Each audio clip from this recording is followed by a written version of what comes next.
Fala pessoal, vamos aí a mais um exercício de mecânica dos fluidos. Vamos ao enunciado. O sistema ilustrado a seguir é utilizado para suspender o êmbolo de massa 30 kg dentro do cilindro. Então aqui está o êmbolo, tem massa 30 kg e aqui está o cilindro. Aí ele diz, o êmbolo sobe com velocidade de 2 metros por segundo, considerando que não há escorregamento entre o cabo e o eixo de suspensão, ou seja, ele sobe com uma velocidade constante. Então esse êmbolo está subindo aqui com uma velocidade constante de 2 metros por segundo. Aí diz, determinar o torque necessário Newton-metro no motor, assim como a rotação do eixo em RPM, para realizar a operação. Dados: viscosidade absoluta do óleo lubrificante 0,025 pascal/segundo, espessura de óleo no mancal e cilindro 0,1 milímetro. Bom, então a gente sabe que está subindo o êmbolo, o eixo está sendo rotacionado aqui pela força do motor.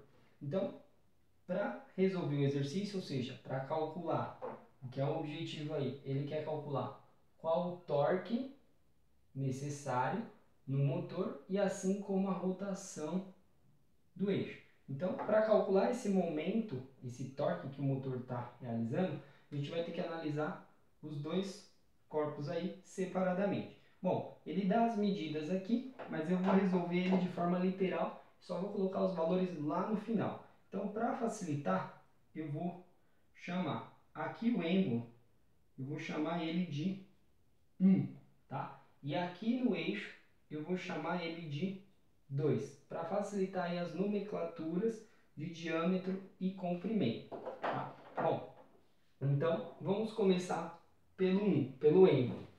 Então, para o êmbolo,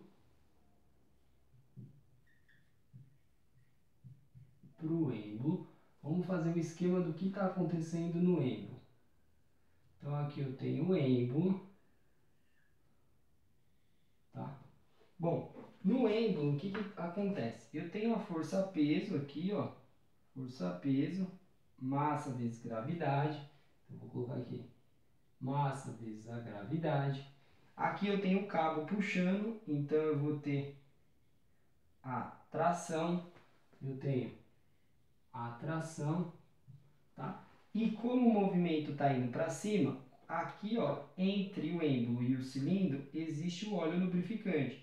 Então o movimento vai para cima, vai surgir uma força viscosa contrária ao movimento que vai estar para baixo. Então a gente tem aqui uma força viscosa para baixo. Bom, então a gente tem uma velocidade constante, então a gente vai poder aplicar a condição aí de movimento como sendo somatório das forças em y e igual deveria ser massa vezes aceleração, né? Só que como a velocidade é constante, a aceleração é zero, e aí se torna o movimento somatório de forças em y igual a zero, tá? Dessa condição, considerando que para cima é positivo, vamos ter o quê? Vamos ter tração positiva menos força viscosa menos massa vezes gravidade. E isso é igual a zero. Bom, o nosso objetivo vai ser achar essa tração. Por que achar essa tração? Porque essa tração é a mesma tração que está sendo aplicada aqui no eixo. Tá? Essa tração. E ela é exatamente igual. Por quê? Porque ele diz aí que é para considerar que não há escorregamento entre o cabo e o eixo. Então, ela permanece igual aí na rotação. Então, para achar essa tração, vamos isolá-la. Então, fica tração igual força viscosa mais massa vezes gravidade. A massa, a massa a gente tem, a gravidade é uma constante. A gente precisa descobrir quem é essa força viscosa. Então, a gente pode desenvolver essa equação e escrever que tração, continuar aqui embaixo, vai ser igual. O que é força viscosa? É tensão de cisalhamento, tá? E aí eu vou colocar essa força viscosa é 1. Tensão de cisalhamento 1 vezes a área 1. Foi o que eu numerei aqui para fazer literalmente. Mais massa vezes gravidade. Então, a gente vai ter que a atração é igual. Quem é tensão de cisalhamento? Aqui, a gente tem aí que o cilindro está parado. A velocidade nesse ponto, ela é nula. E a velocidade aqui encostada é exatamente igual à velocidade que sobe o êmbolo todo. Então, a gente vai considerar, e como a espessura é pequena, a gente vai considerar um perfil linear, porque ele não falou nada sobre o perfil de velocidade que tem aí dentro do óleo lubrificante. Considerando o perfil linear, vamos ter que a tensão é a viscosidade do óleo, viscosidade dinâmica, vezes a velocidade dividido pela espessura, vezes quem vai ser a área? A área 1 é a área em contato do êmbolo com o fluido. A área em contato é o perímetro do êmbolo, que é essa medida, que é dada por 2πr, ou melhor dizendo, por πd1, tá? Diâmetro 1, que é o diâmetro que eu considerei aqui, dado de 25 centímetros, tá? E eu coloquei d1 porque eu chamei de 1.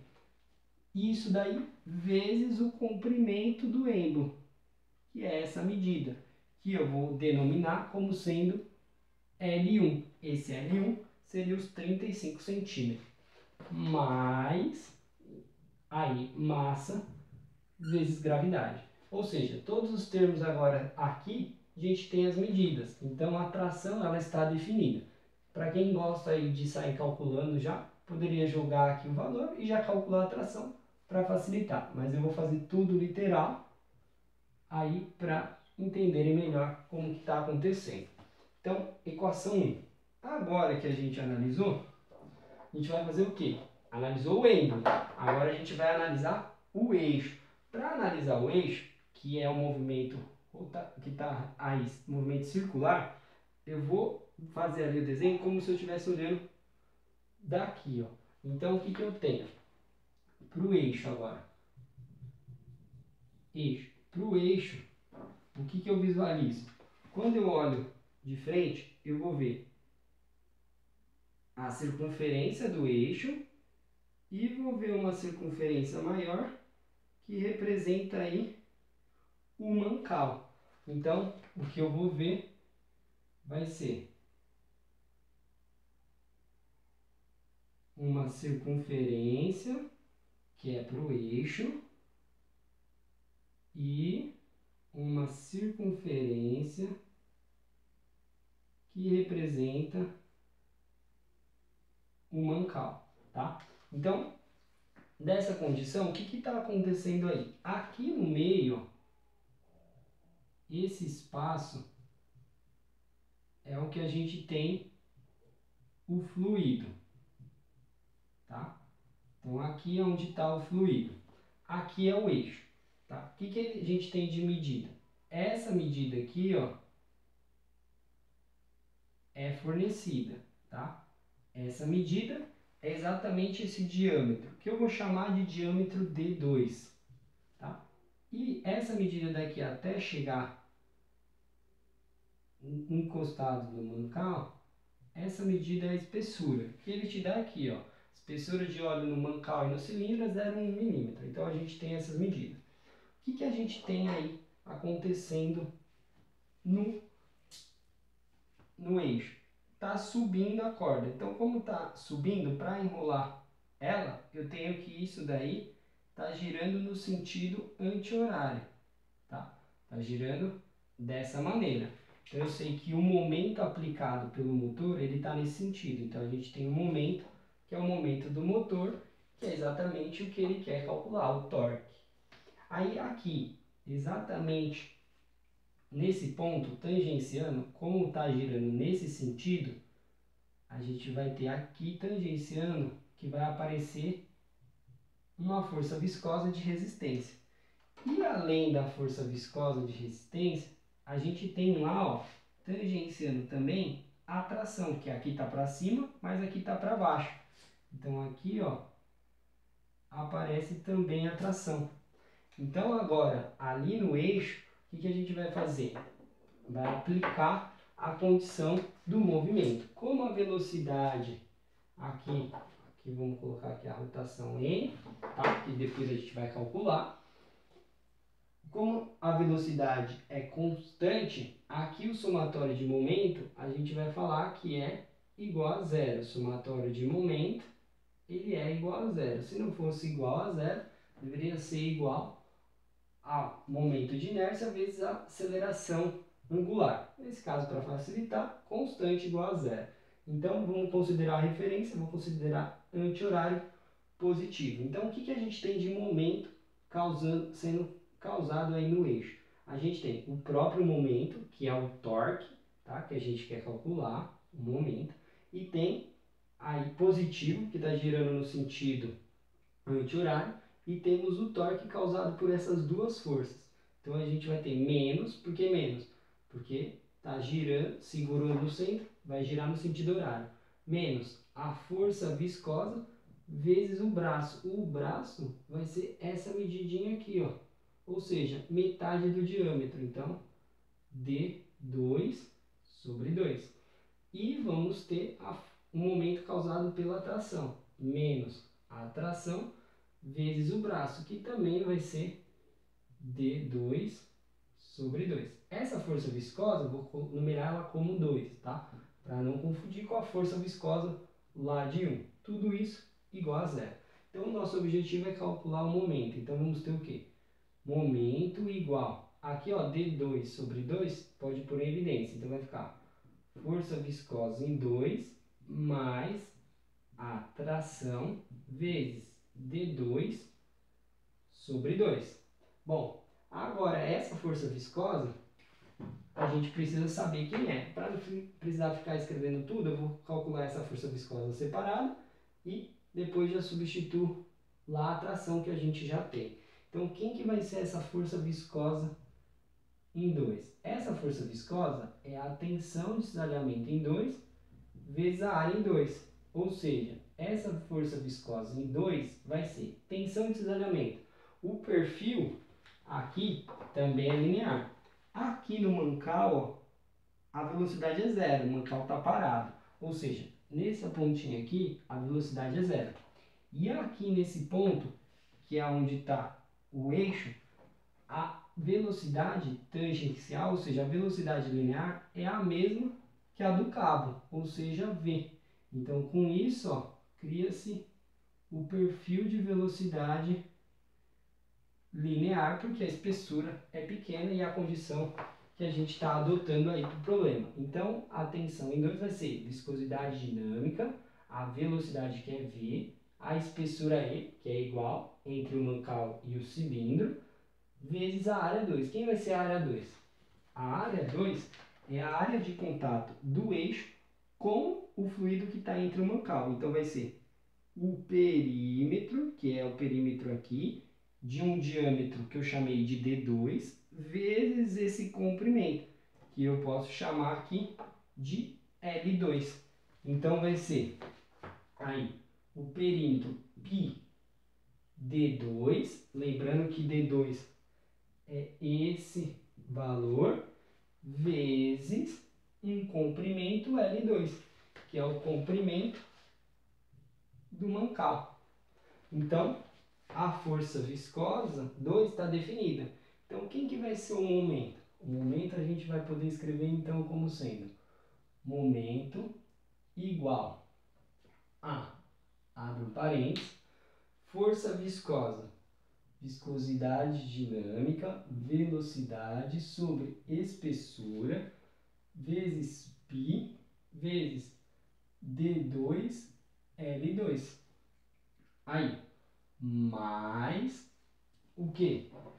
Mais a tração, que é tudo isso que eu achei aqui em cima, que é viscosidade dinâmica, velocidade, espessura, π, D1 vezes L1, mais mg.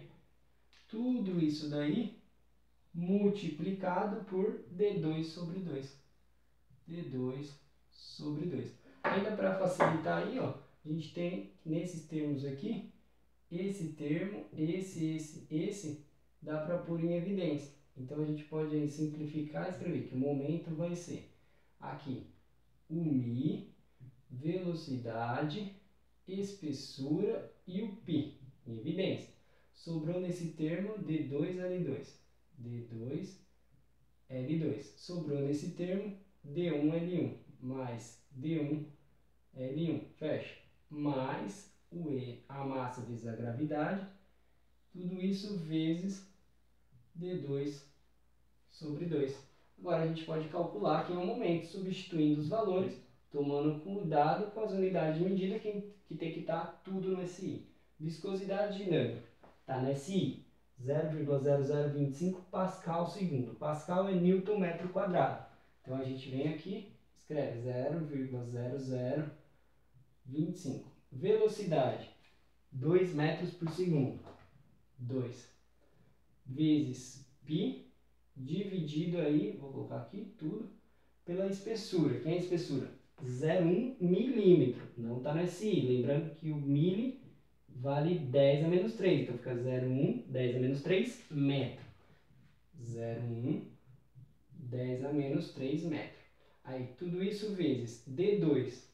D2 vale 30 centímetros. Divide por 100, 0,3 metro. Vezes L2. 60 centímetros. Divide por 100, 0,6 metro. Mais diâmetro 1, 25 centímetros. Divide por 100, 0,25.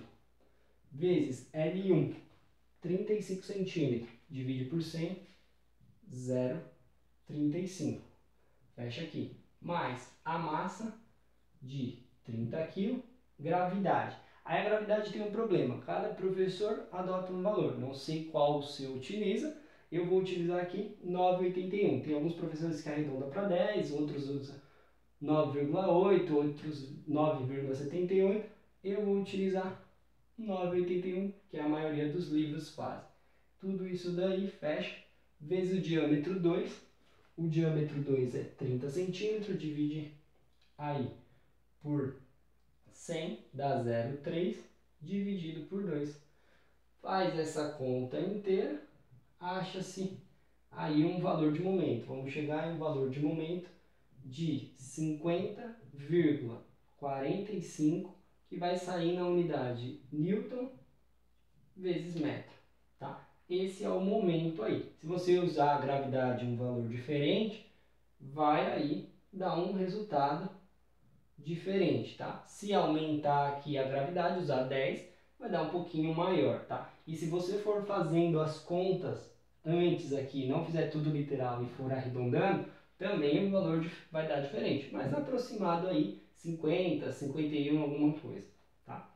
Bom, além do momento que ele pede a rotação do eixo.